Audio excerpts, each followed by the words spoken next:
इसमें आपका जो अल्कोहल है, पहला एक क्वेश्चन है जो दिमाग में बैठा लो, अल्कोहल एक्ट एज न्यूक्लियोफाइल और well alcohol act as electrophile. ये दो क्वेश्चन न्यूक्लियोफिलिक नेचर देखना चाहते हैं अल्कोहल का, तो आप कोई भी एक अल्कोहल ले लें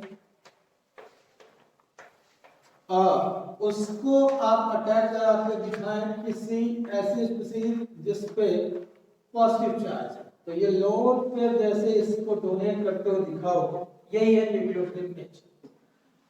अल्कोहल के ऑक्सीजन के ऊपर प्रेजेंट लोन पेयर को डोनेट करते हुए दिखाना ही न्यूक्लियोफिलिक नेचर है किसका, अल्कोहल। ठीक है, उसके बाद प्रोडक्ट में क्या बनेगा आप समझे होंगे, ये कार्बन जिस पे पॉजिटिव चार्ज था वो अपनी वैलेंसीज को किस तरह से कंप्लीट कर रहा है, इस तरफ वाली कर रहा है कि इस तरफ वाली वैलेंसी ऑक्सीजन से सेटिस्फाई हो जाएगी जिसके ऊपर आ जाएगा पॉजिटिव चार्ज, और ये अल्कोहल वाला पार्ट आपको दिखाई दे रहा हो कैसा बना हुआ है, तो ऑक्सीजन के ऊपर पॉजिटिव चार्ज इसीलिए आया कि इसने डोनेट किया है क्या, लोन पे। तो आप किताब के रिएक्शन भी देख के समझ सकते हैं, फिर इंटरमीडिएट के बाद आगे क्या हुआ है वो सब ठीक है, आप इंटरमीडिएट तक भी रोक सकते हैं, यानी न्यूक्लियोफिलिक नेचर बस दिखा दीजिए आप। ठीक है, अगले वाले में इलेक्ट्रोफिलिक नेचर दिखाने के लिए अल्कोहल को प्रोटोनेटेड होना पड़ता है। प्रोटोनेटेड मतलब कि इस अल्कोहल में पहले न्यूक्लियोफिलिक नेचर दिखा के प्रोटॉन को जोड़ने की टेंडेंसी आएगी, तो आप कार्बन नहीं पाएंगे तो फिर ठीक नहीं रहेगा, तो एक काम करें थोड़ा और बड़ा अल्कोहल ले लेते हैं। तो इस अल्कोहल को आप पहले प्रोटोनेटेड करिए। प्रोटोनेटेड कहने का मतलब इसमें ऑक्सीजन से एक हाइड्रोजन और जोड़ दीजिए। प्रोटोनेटेड मतलब प्रोटॉन का जुड़ना है। ये H+ हमारी केमिस्ट्री में किस नाम से जाना जाता है, प्रोटॉन। तो देखिए पहली स्टेप में क्या जोड़ा है उसने, H+ जोड़ा है, किताब भी देख लीजिए, आपको आराम से समझ में आना चाहिए। फिर अगले वाले स्टेप में आपको क्या दिखाई दे रहा है कि वाटर रिमूव हो रहा है और कोई न्यूक्लियोफाइल आके अप्रोच कर रहा है, तो यानी कोई में से कौन सा न्यूक्लियोफाइल दिख रहा है, Br नेगेटिव, यानी अगले स्टेप में Br नेगेटिव एक न्यूक्लियोफाइल है जो इस प्रोटोनेटेड अल्कोहल के, देखिए कौन से वाले पार्ट में CH2 है, इसके बाद R है, फिर OH2, जिस ऑक्सीजन के ऊपर पॉजिटिव चार्ज है। ध्यान से देखना मैं क्या करने वाला हूं, अगर मैं समझ में आ रहा हूं किताब में, ये बॉन्ड अगर मैं इस तरफ ट्रांसफर करूं तो मुझे ये मोइटी पूरी क्या दिख रही है, वाटर जो रिमूव हो जाएगी, तो इसके ऊपर क्या आ जाएगा, पॉजिटिव चार्ज। पॉजिटिव आने की संभावना है, यानी यही है इलेक्ट्रोफिलिक सेंटर। तो यहाँ पे अल्कोहल का ये पार्ट, ठीक है, इलेक्ट्रोफिलिक सेंटर की तरह बिहेव करेगा जिस पे न्यूक्लियोफिलिक अप्रोच दिखे। ये न्यूक्लियोफाइल इसी को देख रहा तोते की आंख को, ठीक है, और इसके साथ जुड़ने के बाद वो क्या होगा कि R ये रहा, फिर CH2 और इससे जुड़ जाएगा Br, वाटर रिमूव हो जाएगा, ये वाटर। तो ये कहलाता है आपका प्रोटोनेटेड अल्कोहल का इलेक्ट्रोफिलिक नेचर। ठीक है, तो आपकी किताब में जो रिएक्शन बनी हुई है इसे देख लें आराम से। दोनों को ही कब लिखना है, कैसे लिखना है वो समझा रहा था। जब आपको क्वेश्चन आया कि अल्कोहल कब एक्ट करता है न्यूक्लियोफाइल की तरह और कब एक्ट करता है इलेक्ट्रोफाइल की तरह, तो एक एक नंबर के क्वेश्चन। दूसरा नाम आप लोगों को बताया था मैंने कि बच्चों ये कार्बोलिक एसिड कहलाता है, आयोनाइज होके प्रोटॉन देता है, तो वो सब भी थ्योरी सुनते हैं। उसके पहले किताब में पीछे वहीं आ जाइए जहां आप पढ़ रहे थे, तो वहां पे आपको फिनॉल के दो रिएक्शंस मिलेंगे, उन्हें आप देख बस लें, फिर बाद में चाहे स्क्रीनशॉट लेना हो तो ले लीजिएगा।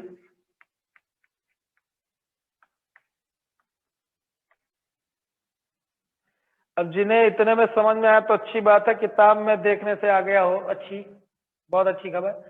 फिलहाल ये फिनॉल है जो कि H+ में आयोनाइज होगा। जैसे फिनॉल अगर आपने लिया, इसे कार्बोलिक एसिड कह रहे हो, इसका मतलब यहाँ पे पोलैरिटी दिखेगी OH बॉन्ड में और पोलराइज होके फिनॉल दो स्पीशीज में कन्वर्ट होगा, एक फिनॉक्साइड आयन और एक H+।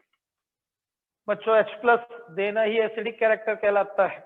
अब इस फिनॉक्साइड आयन के साथ कैटायन आके जुड़ जाएगा सोडियम, ऊपर जुड़ा हुआ है, सोडियम फिनॉक्साइड बन जाएगा। इसका नाम सोडियम फिनॉक्साइड। और आप जान रहे हैं कि सोडियम आपका आयोनाइज होगा, यानी इलेक्ट्रॉन डोनेट करेगा, वही H+ लेके हाइड्रोजन गैस बन के लिबरेट हो जाएगा। तो अगर ये मैकेनिज्म आप लोगों ने 3rd चैप्टर में पढ़ा था तो बहुत अच्छी बात है कि H+ इलेक्ट्रॉन गेन करके हाइड्रोजन गैस के फॉर्म में इवॉल्व होता है, वर्किंग ऑफ SHE। तो आपने देखा कि H+1 इलेक्ट्रॉन लेके ½ में कन्वर्ट हुआ, तो रिएक्शन अगर बैलेंस करके याद करते हो कि 2 फिनॉल है तो 2 H+ निकलेंगे, तो 2 सोडियम 2 इलेक्ट्रॉन देंगे, तो ये हाफ से फुल हो जाएगा, यानी 1 मोल रिलीज हो जाएगा। जो लोग ये पूरा पाथवे भूल जा रहे हैं तो आराम से देख लें रिएक्शंस को कि फिनॉल पहले आयोनाइज होगा, फिर सोडियम आयोनाइज होके हाइड्रोजन को इलेक्ट्रॉन दे देगा, तो लिबरेट होती हुई दिखेगी हाइड्रोजन गैस। ये एक रिएक्शन आप समझे।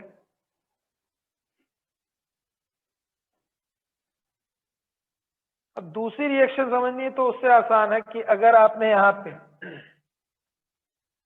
सोडियम की जगह सोडियम हाइड्रोक्साइड ले लिया, एक बेस ले लिया, तो एसिड है तो वो आयोनाइज हुआ, फिर बेस आयोनाइज होगा तो NaOH टूटेगा, तो हमें क्या देगा?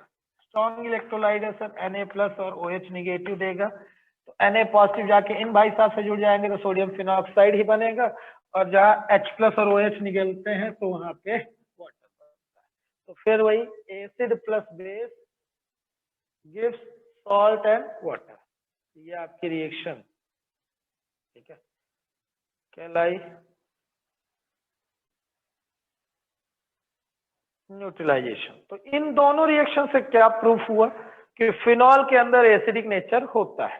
अब अल्कोहल्स में भी होता है एसिडिक नेचर, इसके लिए 2 रिएक्शन और दिख रही हैं फिनॉल वाली रिएक्शन के जस्ट ऊपर।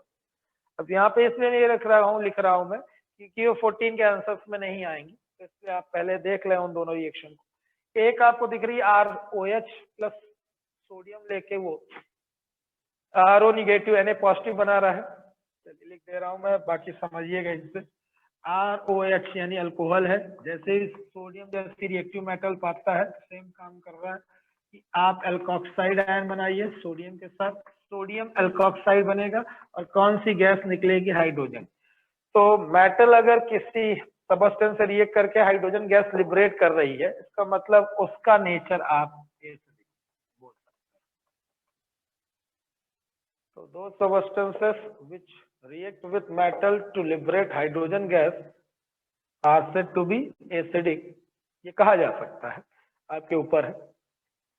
अब उसके बाद इसी की एक और रिएक्शन है टर्शियरी अल्कोहल की, दिख रही होगी आपको, टर्ड ब्यूटाइल अल्कोहल लिया जा रहा है, जिसकी रिएक्शन आप देखिए एल्यूमिनियम से हो रही है। एल्यूमिनियम ट्राइवेलेंट होता है, याद हो आपको, ठीक है। तो उस हिसाब से अगर देखें अपन तो एल्यूमिनियम की 3 वैलेंसीज कैसे सेटिस्फाई होंगी? आप इस टर्ड ब्यूटॉक्साइड को अलग कर दें और H+ अलग कर दें, एसिड एक्शन तभी दिखाएगा। अब ये पूरा टर्ड ब्यूटाइल वाला पार्ट एक नेगेटिव रख रहा है और एल्यूमिनियम की होती है 3 वैलेंसी, तो इस टर्ड ब्यूटाइल ऑक्साइड को यानी CH3 O नेगेटिव को ट्रिपल होना पड़ेगा, तब जाके ये बैलेंस कर पाएगा किसको? एल्यूमिनियम को, क्योंकि एक के ऊपर एक निगेटिव है, तो जब 3 के ऊपर 3 निगेटिव आएगा तब एल्यूमिनियम को बैलेंस करेगा। और उसके बाद कौन सी गैस लिबरेट हो रही होगी? हाइड्रोजन। बैलेंसिंग फार्मूले के लिए जरूरी है कि आप एल्यूमिनियम यहाँ कितने लेते हैं, हाइड्रोजन कितने मोल निकल रहे, उससे बहुत लेना देना नहीं है, मतलब इससे है कि फार्मूला सही बने। एल्युमिनियम टर्ड ब्यूटॉक्साइड का जो फार्मूला है वो CH3 तीनों, फिर कार्बन और ऑक्सीजन, इसके ऊपर एक निगेटिव, तो ऐसे 3 निगेटिव बनाने के लिए होल थ्राइस होगा, आप देख सकते हैं फार्मूला। अल्टीमेटली अभी तक जितनी भी रिएक्शन पढ़ी आपने, क्या पढ़ रहे थे? Those chemical reaction which are showing that alcohol and phenol are acidic in nature. How? They react with metal to liberate hydrogen gas. They react with base to form salt and water. तो इन reactions के basis में अपन कह सकते हैं कि alcohol और phenol अपनी reactions में एसिडिक नेचर दिखाते हैं। ठीक है, जैसे बाकी दूसरे एसिड भी करते हैं वैसे ये भी करता है। यहाँ तक तो ठीक हुआ। अब कंपैरिजन करते हैं इन सबका, ठीक है। तो पहले उसी क्वेश्चन के हिसाब से कि फिनॉल को कंपेयर कर लीजिए एथेनॉल से, तो मैं ये लिखाऊंगा अभी आपको कुछ बातें, तो पहले सुन लीजिएगा अच्छे से। ये रहा मेरे पास फिनॉल, ठीक है, और इसको कंपेयर करना है मुझे एथेनॉल से। लैंग्वेज थोड़ा सा टिपिकल केमिस्ट्री की आने वाली, इसलिए ध्यान से सुनिएगा, एक बार में नहीं आएगी, दोबारा तिबारा रिपीट हो। फिनॉल में ये जो ग्रुप दिख रहा है OH के साथ जुड़ा हुआ। अच्छा, उसके पहले थोड़ा सा मेरी लैंग्वेज में सुन लें, फिर टिपिकल केमिस्ट्री में बोलते हैं। बच्चों, इस H को जितना जल्दी लिबरेट कर देगा हाइड्रोजन, ठीक है, उतना अच्छा एसिड होगा। ये हर जगह तुमको एक कंसेप्ट दिमाग में बैठाना है कि इस H को रिलीज कर पाना ही एसिडिक कैरेक्टर है। अगर इस H से दूरी नहीं बन पाएगी तो इसका मतलब उसका एसिडिक कैरेक्टर घटने लगेगा। तो ये दूरी कैसे बढ़ाई जा सकती है? इस बेंजीन रिंग को हम फिनाइल रिंग बोलते हैं, और फिनाइल एक इलेक्ट्रॉन विथड्रॉइंग ग्रुप की तरह बिहेव करता है। क्यों? क्योंकि बच्चों ढेर सारे sp2 हाइब्रिडाइज कार्बन के कारण ये अनसैचुरेटेड सिस्टम की तरह बिहेव करता है, और अनसैचुरेटेड सिस्टम हमेशा इलेक्ट्रॉनों की भूख अपने अंदर रखते हैं, तो ये इलेक्ट्रॉन विथड्रॉइंग ग्रुप के नेचर के होते हैं। तो phenyl ring electron withdrawing group है जो कि ऑक्सीजन से इलेक्ट्रॉन डेंसिटी खींचना चाहती है। इन टर्न ऑक्सीजन किससे खींचेगा? हाइड्रोजन से। तो ये जैसे ही इलेक्ट्रॉन डेंसिटी ऑक्सीजन की तरफ जाएगी, पोलराइज होकर हाइड्रोजन अलग और ऑक्सीजन के ऊपर आ जाएगा नेगेटिव चार्ज। H+ का रिलीज होना ही एसिडिक कैरेक्टर है। अब और थोड़ा समझे कि OH का ये नेचर कि ये इलेक्ट्रॉन क्लाउड ऑक्सीजन की तरफ शिफ्ट हो और हाइड्रोजन रिलीज होना पोलर नेचर कहलाता है, या पोलैरिटी ऑफ OH बॉन्ड कहलाती है। पोलैरिटी ऑफ बॉन्ड्स जो आपने 11 में सुना। तो OH की पोलैरिटी अगर आपको बढ़ाना है, OH की पोलैरिटी मतलब ये क्लाउड इधर की ओर शिफ्ट हो जाए, ऐसा अगर आप करना चाहते हैं तो आप ऑक्सीजन से इलेक्ट्रॉन डेंसिटी खिंचवा लीजिए। यानी those groups which decreases the electron density of oxygen increases the polarity of OH bond, यानी एसिडिक कैरेक्टर बढ़ा देते हैं। इन शॉर्ट इस पूरे सेगमेंट में जो भी आज आप पढ़ेंगे इसकी एक समरी है बच्चों। जितने भी इलेक्ट्रॉन विथड्रॉइंग ग्रुप हो या कभी भी एसिडिक कैरेक्टर ऑर्गेनिक में पूछा जाएगा, इलेक्ट्रॉन विथड्रॉइंग ग्रुप हमेशा बढ़ाते हैं एसिडिक कैरेक्टर और इलेक्ट्रॉन डोनेटिंग ग्रुप घटाते हैं। ये तो सबसे पहले बैठा लो। जो भी बातें करूंगा मैं इसी से रिलेटेड और खोदाबिंदी करता रहूंगा, लेकिन करूंगा जो भी वो सब ये कहूंगा कि इस ऑक्सीजन इलेक्ट्रॉन डेंसिटी खींचने वाले इस OH की पोलैरिटी को बढ़ा देते हैं और इसीलिए एसिडिक कैरेक्टर बढ़ता है। और इसी के उल्टा आप यहां देख सकते हैं, ये है इथाइल यानी अल्काइल। अल्काइल ग्रुप सारे के सारे आते हैं इलेक्ट्रॉन डोनेटिंग ग्रुप में। तो इलेक्ट्रॉन डोनेटिंग ग्रुप का मतलब ये कि ये इलेक्ट्रॉन डेंसिटी बढ़ाएंगे ऑक्सीजन की, तो ऑक्सीजन को भूख लगी थी इलेक्ट्रॉन क्लाउड छीनने की, वो कम करने लगेंगे। तो ऑक्सीजन की जब इलेक्ट्रॉन क्लाउड यानी इलेक्ट्रॉन डेंसिटी बढ़ जाएगी तो OH की पोलैरिटी घटेगी, तो पोलराइजेशन जो होगा वो बहुत कम हो पाएगा, यानी एथॉक्साइड आयन और H+ का बनना है ना के बराबर हो पाएगा। क्योंकि एथॉक्साइड बनने के लिए क्या जरूरी है कि ये ऑक्सीजन से इलेक्ट्रॉन डेंसिटी खींचता, लेकिन यहाँ उल्टा है कि एल्काइल ग्रुप क्या है? इलेक्ट्रॉन डोनेटिंग ग्रुप है जो कि ऑक्सीजन की इलेक्ट्रॉन डेंसिटी बढ़ाते हैं और पोलैरिटी ऑफ OH बॉन्ड घटाते हैं।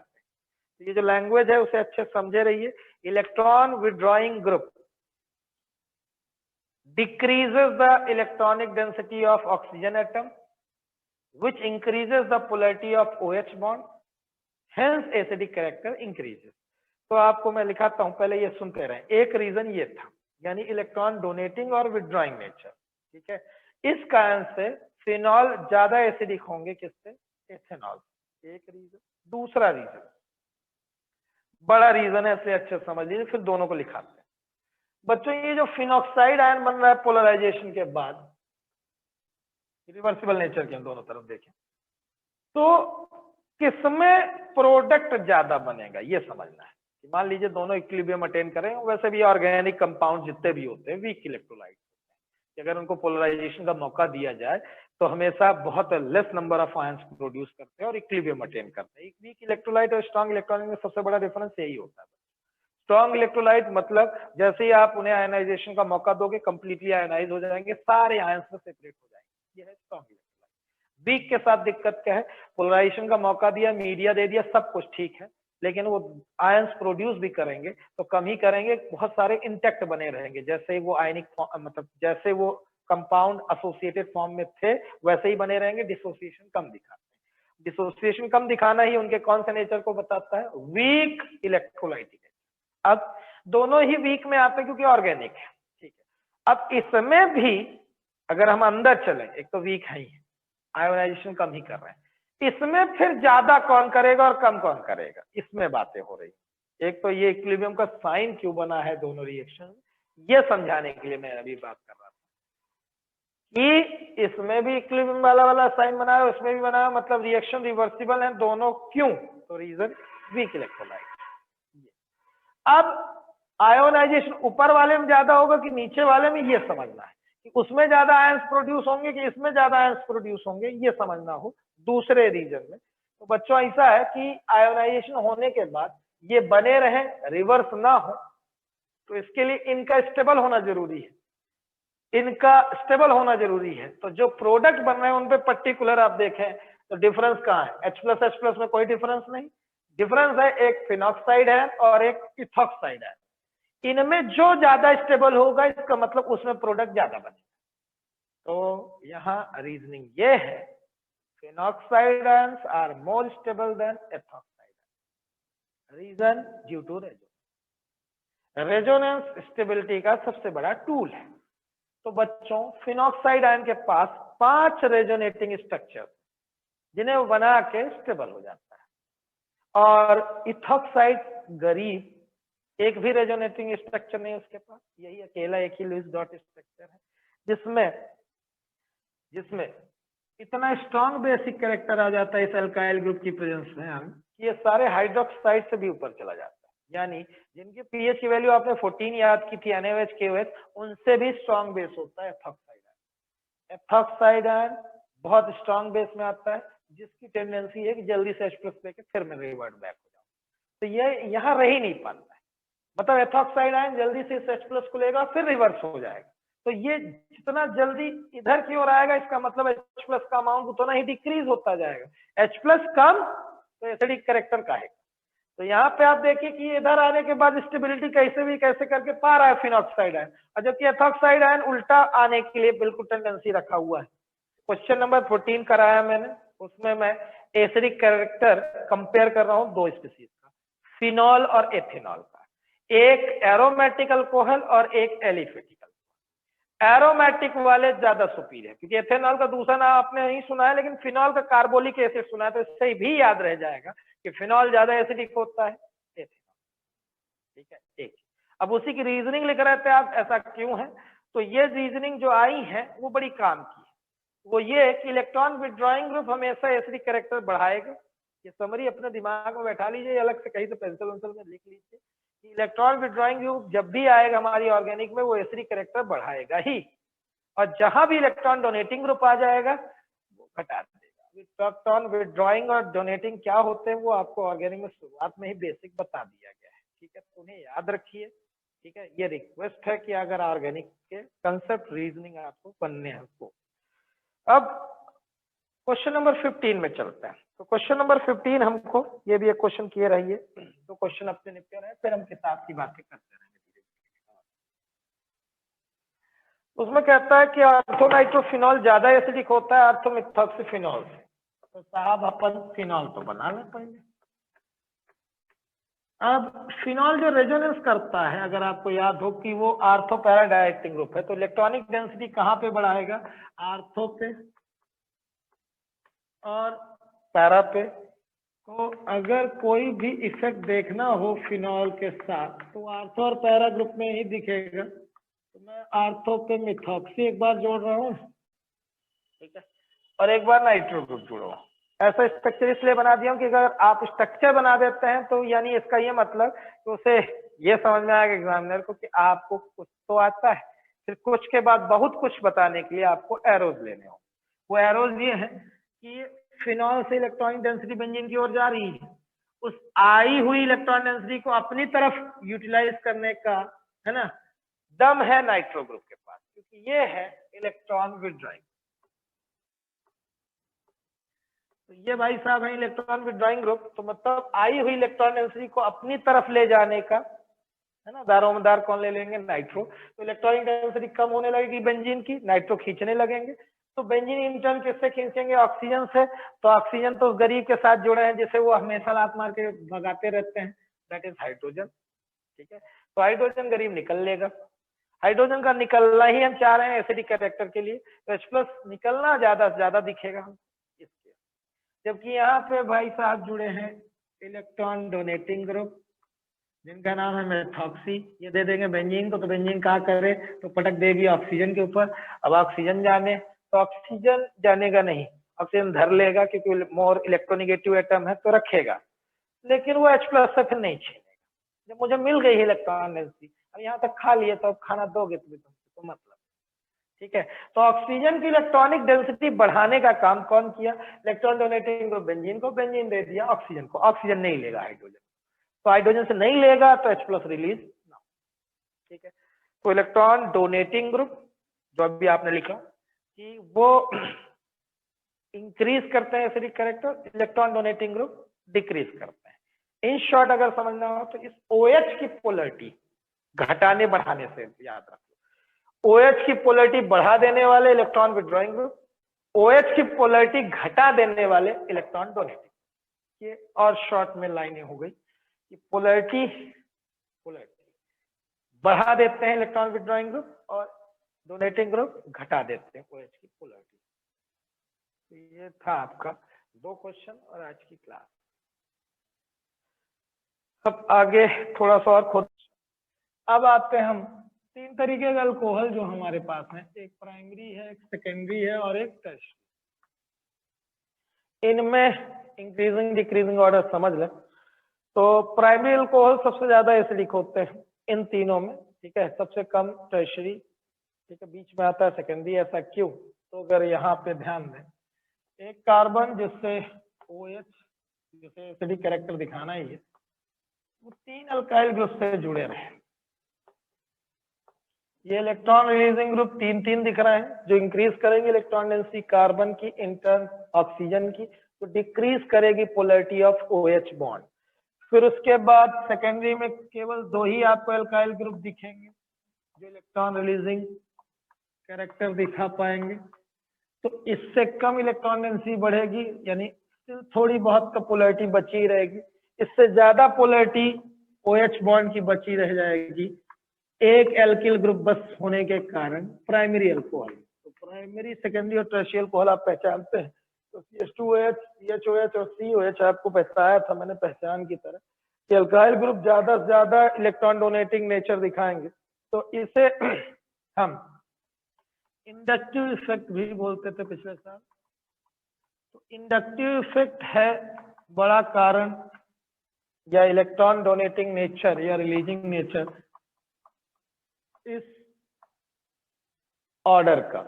ये ऑर्डर आपको जो इंक्रीजिंग ऑर्डर दिख रहा है, इंक्रीजिंग ऑर्डर के दिखने का कारण क्या है, इंडक्टिव इफेक्ट या इलेक्ट्रॉन डोनेटिंग ग्रुप है ये अल्काइल ग्रुप, जो इंक्रीज कर रहे हैं इलेक्ट्रॉन डेंसिटी ऑक्सीजन की, जिसके कारण से पोलरिटी ऑफ OH बॉन्ड घट जा रही है।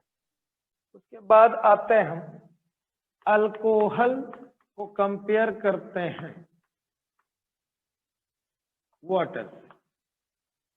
तो अल्कोहल वर्सेस वाटर जब आपको क्वेश्चन आए कि कौन ज्यादा एसिडिक होता है और क्यों, तो जवाब आपका जो आएगा वो रिएक्शन से आएगा बच्चों। यहाँ देखिए, चलिए यही समझते हैं। RO निगेटिव जिसका नाम है बच्चों एल्कोक्साइड आयन,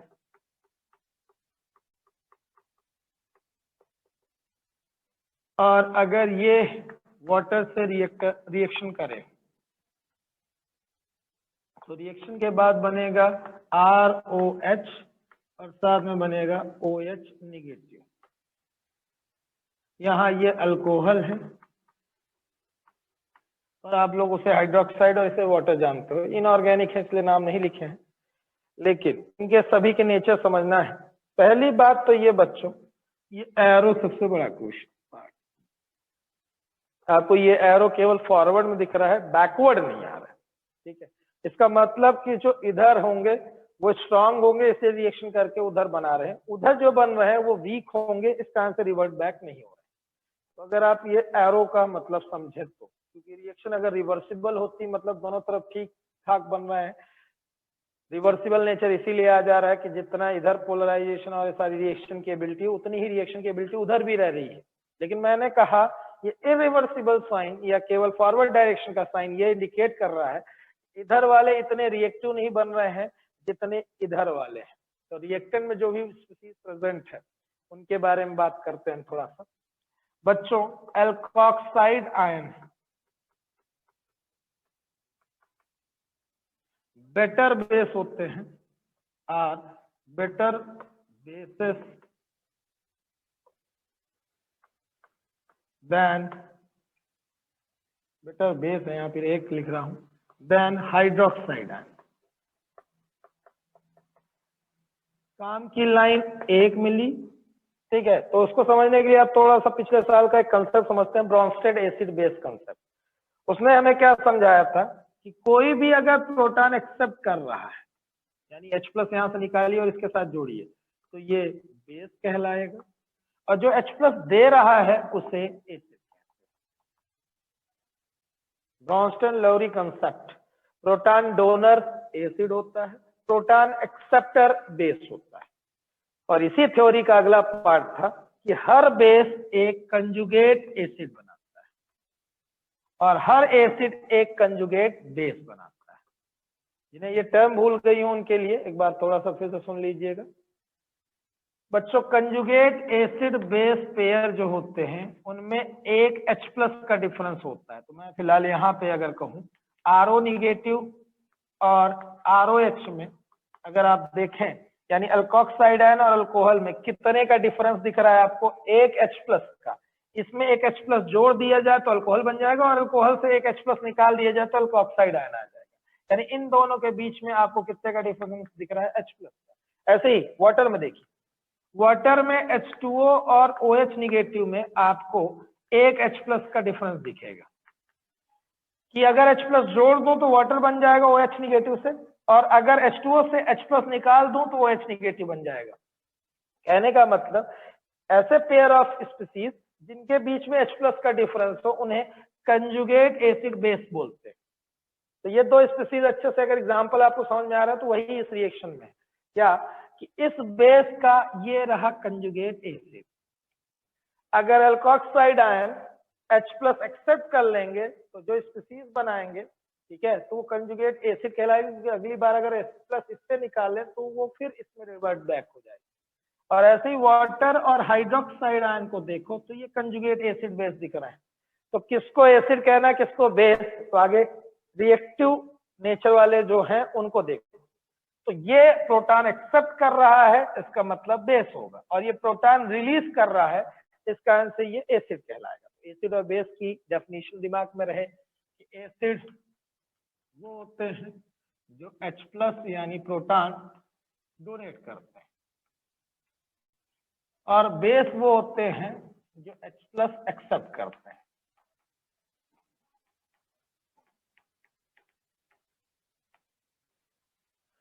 तो H plus donor acid, H plus acceptor base, ये तक ठीक था। अब इस रिएक्शन में आपको मैं जो बता रहा था पॉइंट वो समझिए कि अगर अल्कोहल वर्सेस वाटर में आपको एसिडिक स्ट्रेंथ को कंपेयर करने के लिए दे दिया जाए तो आप किससे ज्यादा एसिड पाएंगे, एसिडिक पाएंगे। तो देखिए पहले तो ये लाइन ध्यान दीजिए, एल्कोक्साइड आयन अच्छे बेस हैं हाइड्रोक्साइड आयन की तुलना में।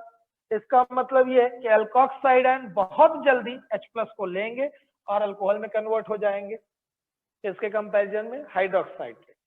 जब ये अच्छा बेस है ठीक है। तो हमेशा stronger base weak conjugate acid बनाते हैं, ये थ्योरी थी ब्रॉन्स्टेड।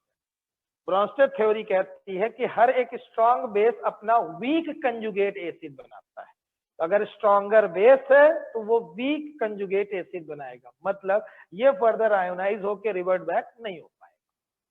तो जब यहां से आपको समझ में आ रहा है कि स्ट्रॉन्ग बेस है तो ये स्ट्रॉन्ग एसिड कहलाएगा, क्योंकि इसी ने H+ दिया है।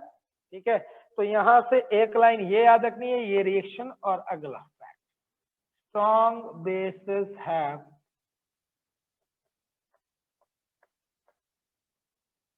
यहाँ पे एल्कोक्साइड आयन है, ये स्ट्रॉन्ग बेस में वीक कंजुगेट एसिड, और वो वीक कंजुगेट एसिड कौन है? अल्कोहल। तो यहाँ से प्रूफ होता है कि अल्कोहल वीक एसिड होता है किसके कंपैरिजन में? वाटर के। अगर मैं फिनॉल में एक बार नाइट्रो ग्रुप आर्थो पे जोड़ता हूं और एक बार पैरा पे,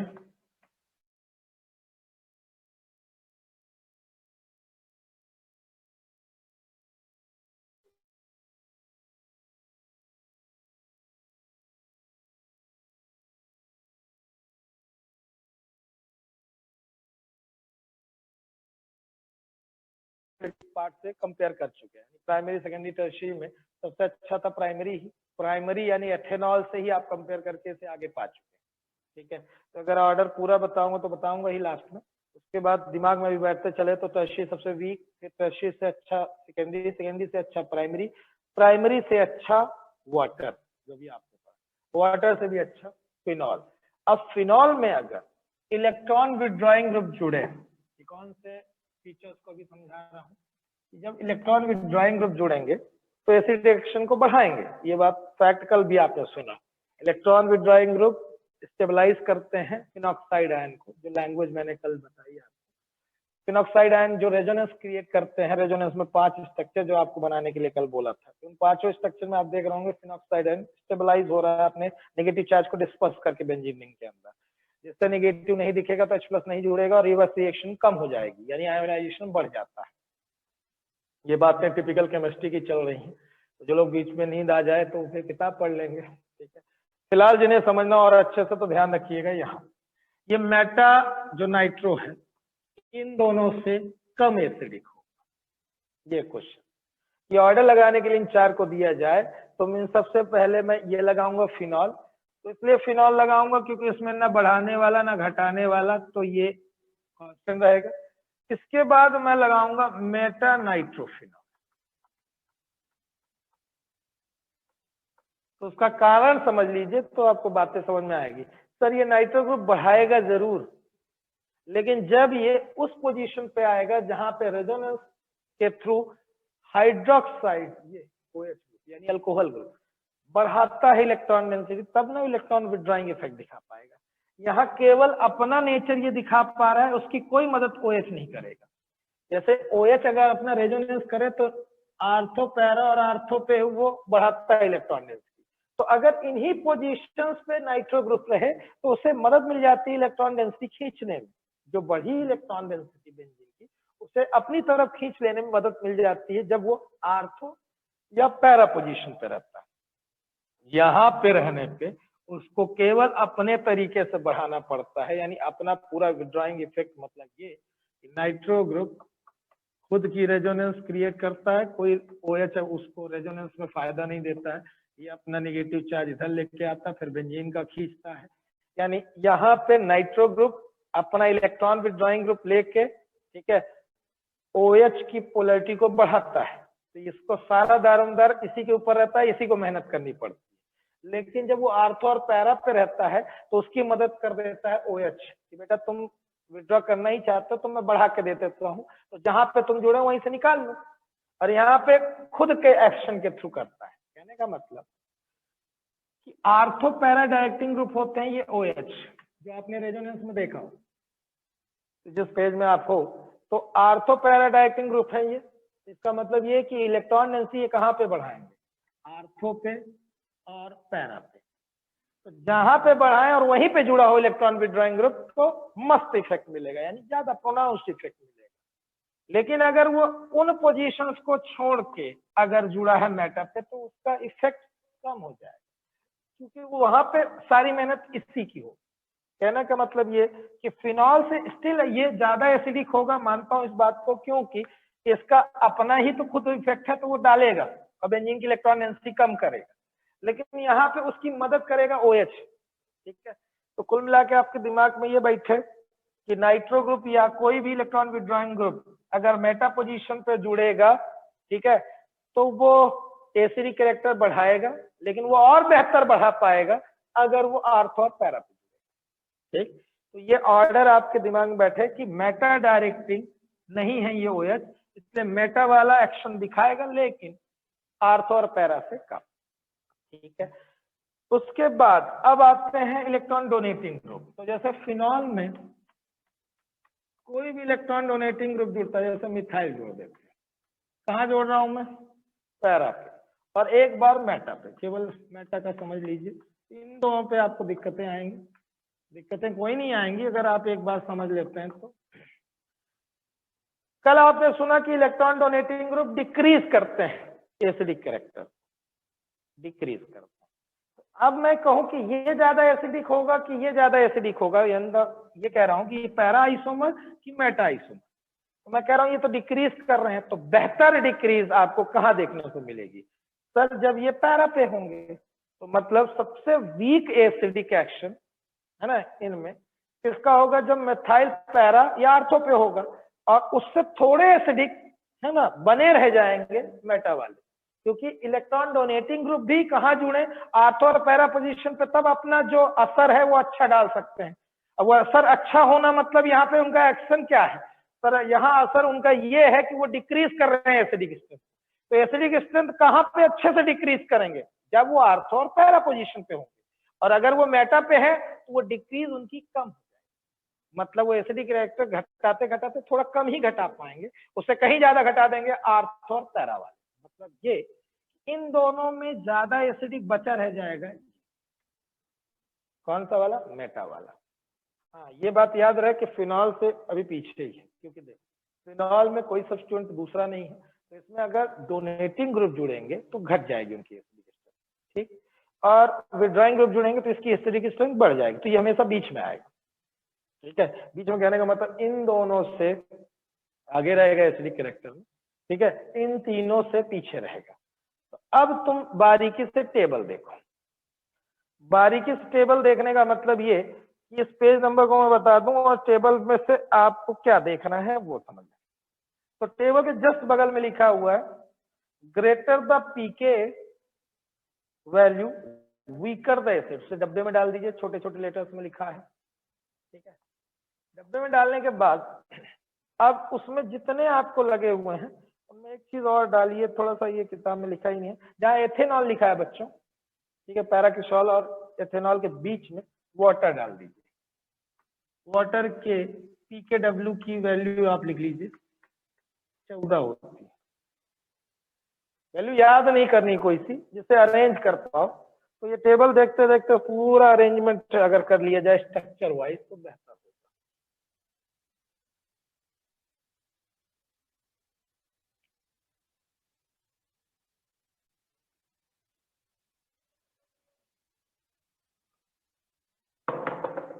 वाटर को एथेनॉल के ऊपर रख लेना। ठीक है, अब अगर मैं एसिडिक एक्शन लगा रहा हूं, जितना ज्यादा के की वैल्यू होगी उतना ही वीक एसिड होगा। तो इसमें आपको सबसे बड़ी वैल्यू 15 दिख रही है, किसकी?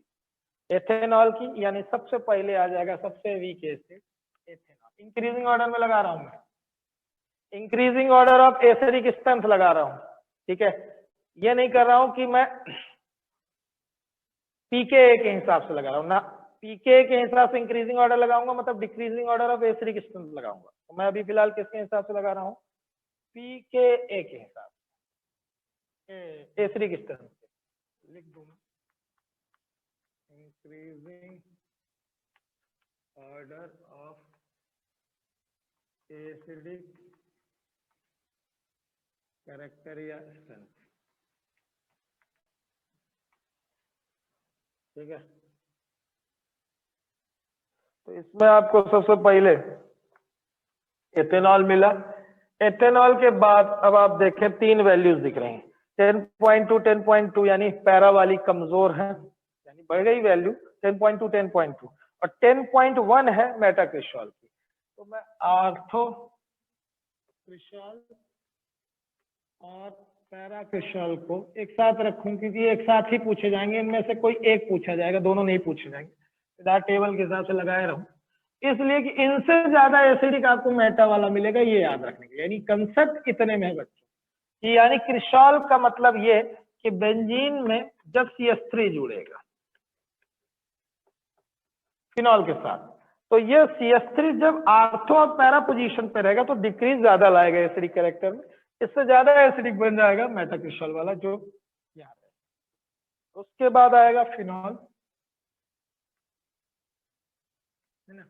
एक चीज मैंने फिर छोड़ दी, वो फिर यहाँ पे एथेनॉल के बाद यहाँ वाटर आना चाहिए था, टेबल देखने लगा था तो ये इसमें नजर नहीं गई, सुधार ही लो। एथेनॉल, एथेनॉल के बाद आपका आएगा वाटर, वाटर के बाद ये आएंगे, ठीक है। उसके बाद आगे चलते चले तो अब आ जाए हम फिनॉल के बाद पैरा नाइट्रो, मेटा नाइट्रो और आर्थो। तो आपको 8.3 दिख रही है कि इसकी मेटा नाइट्रो वाली, इससे ज्यादा हो जाएगा मेटा नाइट्रो फिनॉल, और इससे ज्यादा होगा आर्थो और पैरा वाले। तो लोगों की लगभग एक ही जैसी है, तो जिसकी ज्यादा कम हो इस हिसाब से लगा लो। आर्थो नाइट्रो फिनॉल की है और सबसे ज्यादा आपको दिख रहा है पैरा नाइट्रो फिनॉल।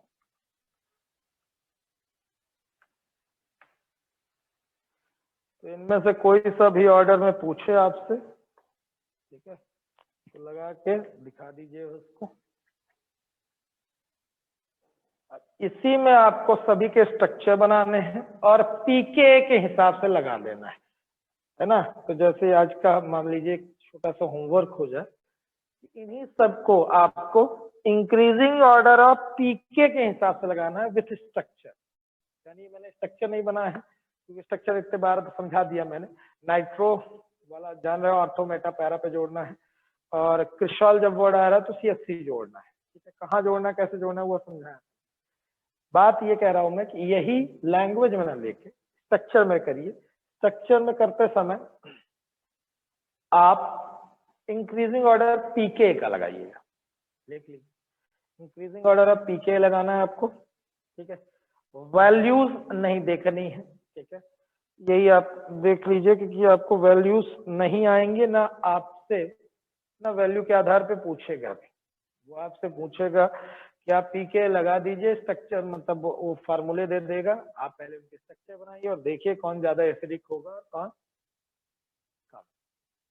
लॉजिक क्या है, अभी तक में क्या तैयार हुआ दिमाग में कि डोनेटिंग घटाएंगे, विड्रॉइंग बढ़ाएंगे।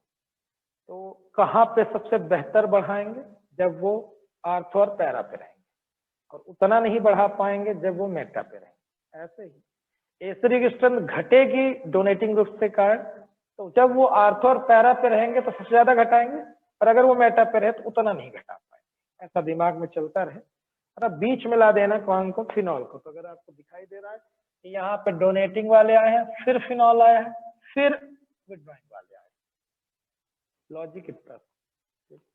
हाँ, कंफ्यूजन इतने में, कुछ पूछना हो पूछ लो। सर होमवर्क में आप क्या बोल रहे थे दिए हैं? आवाज नहीं पहुंच रही प्रेरणा तुम्हारे तक। Sir increasing order of pK value, mic छोड़। Increasing order of pK value,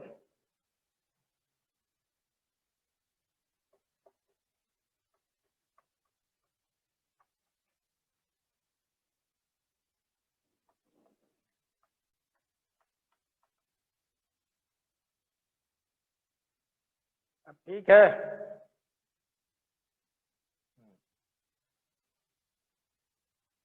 तो ये था। अब एग्जाम्पल 11.4 आप देख के कर सकते हैं क्योंकि आंसर भी है, क्वेश्चन में ही रहिएगा और आंसर ना देखें तो बेहतर होगा कि अपने से कर लोगे, आसान है। 11.4 एग्जाम्पल में आपसे कह रहा है एक प्रोपेन 1 दिया है aliphatic 246 try nitrophenol, 3 electron withdrawing group और तीनों ही बेहतर पोजीशन पे, इसका आप जानते ही हो क्या आंसर है।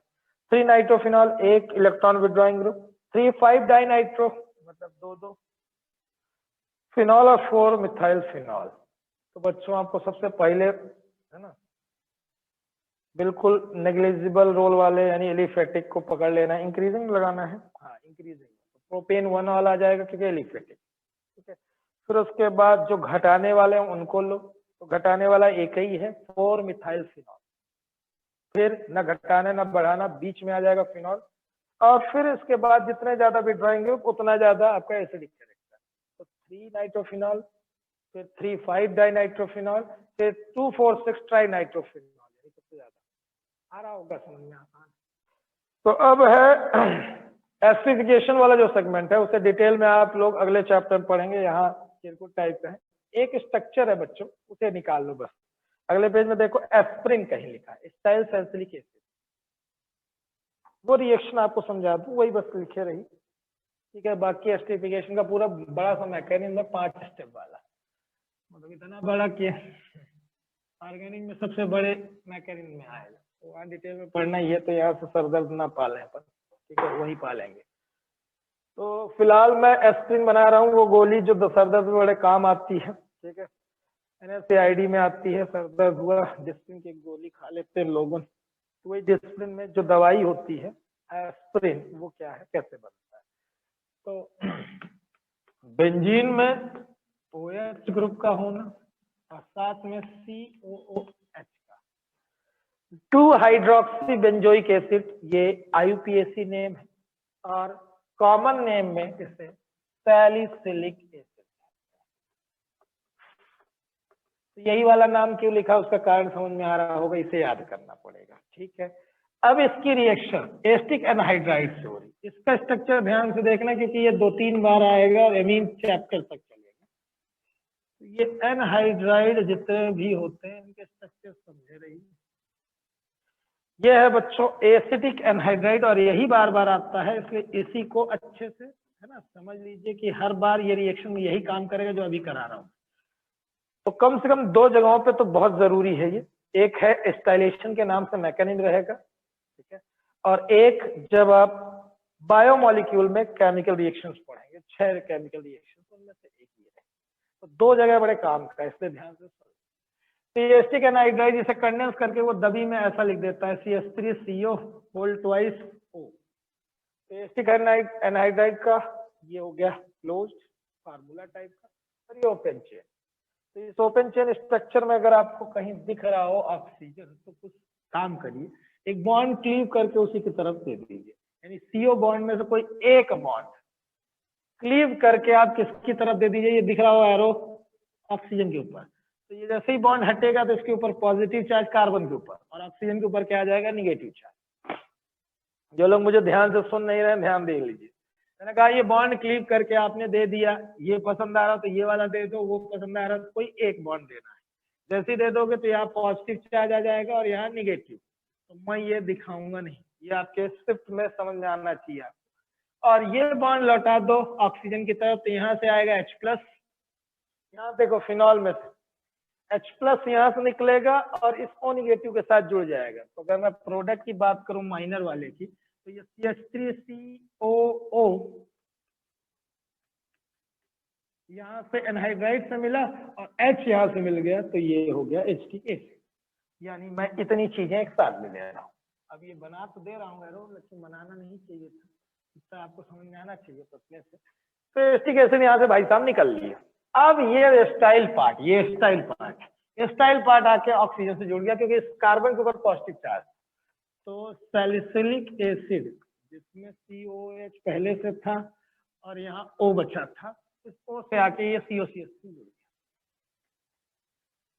इसे एस्टाइल सैलिसिलिक एसिड बोलते हैं, एसिटाइल सैलिसिलिक एसिड, शॉर्ट में एस्पिरिन।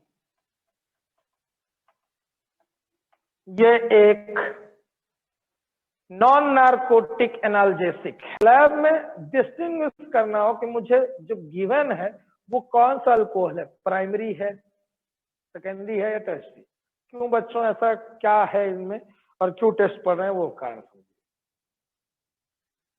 फिनॉल को अगर आपको दे दिया जाए तो आप उसका लिटमस या पीएच टेस्ट करेंगे, देखते से ही पता चल जाएगा ये एसिड है, ठीक है।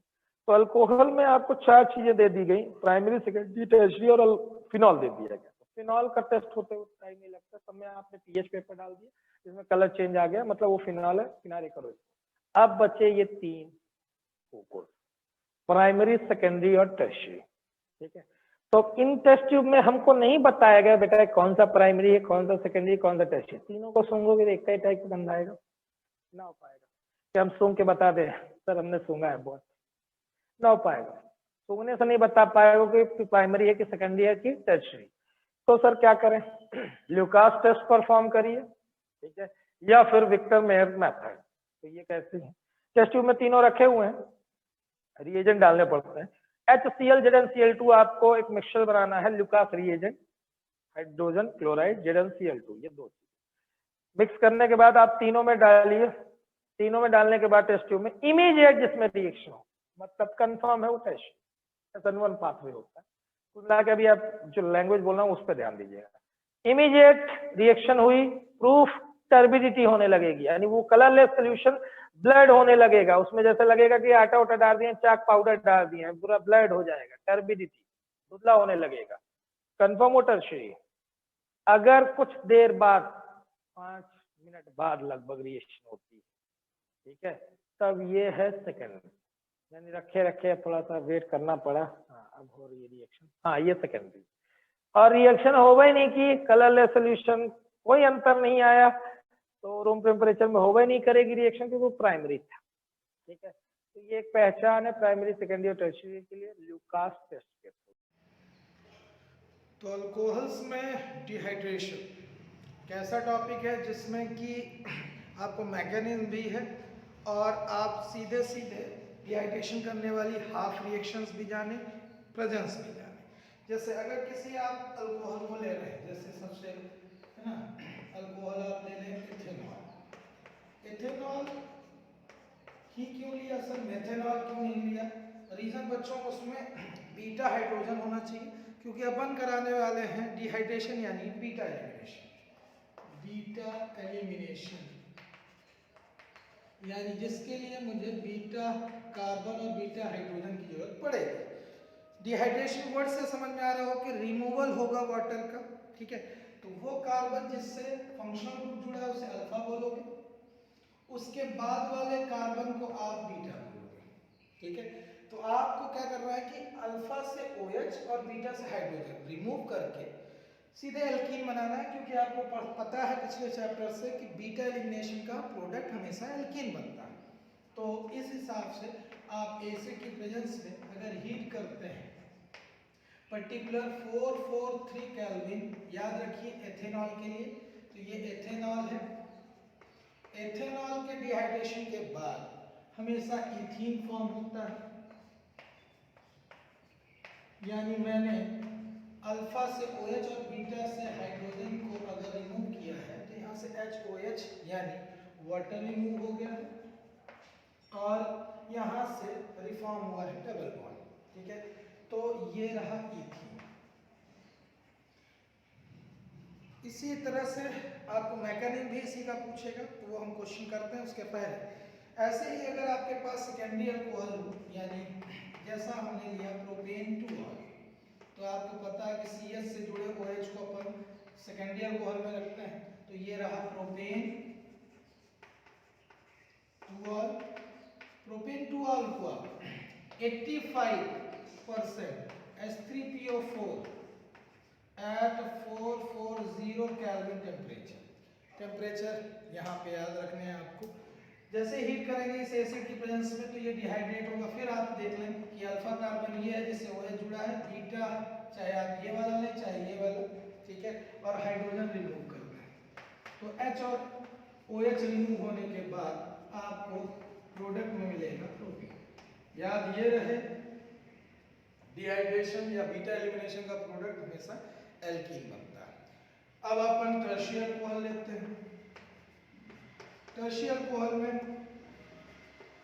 OH यानी फंक्शनल ग्रुप मेरा C से जुड़ा होता है, CS से जुड़ा होता है, किसमें सेकेंडरी में, और प्राइमरी में CH2 से जुड़ा होता है। ठीक है, तो टर्शियरी अल्कोहल इसका नाम 2-methyl propanediol या आप इसे टर्ड ब्यूटाइल अल्कोहल भी बोल सकते हैं। तो कॉमन नेम और IUPAC दोनों आपसे बने, ये टर्ड ब्यूटाइल है और ये अल्कोहल कॉमन नेम है। और टर्शियरी अल्कोहल है क्योंकि कार्बन से एक तरफ आपकी कार्बन ही लिंक है यानी अल्काइल ग्रुप और फंक्शनल। इसे आप 20% H3PO4 डालें और 358 केल्विन पे हीट करें। तो यहाँ से बहुत इजीली, यानी आप ईज समझ रहे हैं टेम्परेचर को देख के कि जितना ज़्यादा है ना टेम्परेचर देना पड़ रहा है तब जाके प्राइमरी डिहाइड्रेट हो रहा है, उससे कम टेम्परेचर पे सेकेंडरी, उससे भी कम टेम्परेचर पे या उससे भी लेस स्ट्रेंथ में एसिड की यहाँ कंसंट्रेटेड H2SO4 डालना पड़ता है आपको। ठीक है, यहाँ से आप देख पा रहे हो कि एसिड की स्ट्रेंथ भी घट जाए तो भी डिहाइड्रेशन इजीली हो जा रहा है टर्शियरी का। और टर्शियरी अल्कोहल फिर डिहाइड्रेट होंगे तो अल्फा पे OH और बीटा पे क्या रहेगा, हाइड्रोजन। आप HOH निकाल के, ठीक है, एल्कीन पा सकते हैं। मैंने आपसे कहा कि अल्फा से OH निकालिए, किसी भी बीटा से आप हाइड्रोजन हटा दीजिए। डिहाइड्रेशन का प्रोडक्ट हमेशा एल्कीन होता है, तो ये नाम हुआ 2-methyl propene। नॉमेनक्लेचर आपने समझा है, ठीक है। तो ये था डिहाइड्रेशन का टॉपिक।